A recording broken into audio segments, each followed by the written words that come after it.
YS Jaganmohan రెడ్డిపై BR Naidu channel విష ప్రచారం చేస్తోందని మండిపడ్డారు టీటీడీ మాజీ చైర్మన్ భూమన కరుణాకర్ రెడ్డి. జగన్ తిరుమలలో పర్యటిస్తారంటూ ఫేక్ న్యూస్ ప్రచారం చేస్తూ ఇష్టం వచ్చిన స్టోరీలు అల్లుతున్నారన్నారు. చంద్రబాబు కంటే వైఎస్ఆర్ జగన్ పాలనలోనే 1000 రెట్లు హిందూ ధర్మ పరిరక్షణ జరిగిందన్నారు. 5 ఏళ్లు సీఎంగా వైఎస్ జగన్ స్వామివారికి పట్టు వస్త్రాలు సమర్పించిన విషయం గుర్తుంచుకోవాలన్నారు భూమన.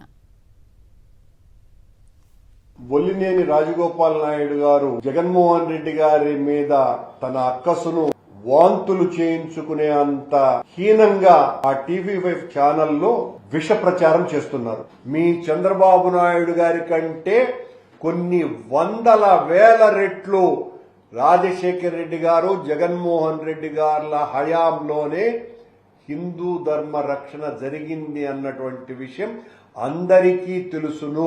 జగన్మోహన్ రెడ్డి గారి తిరుమల సందర్శన ఉంది అని బొల్లినేని నాయుడు గారి ఛానలే ఒక ఫేక్ న్యూస్ విడుదల చేసి దాని మీద రకరకాలుగా ఇష్టం వచ్చినట్టుగా స్టోరీలు నడుపుతున్నాడు.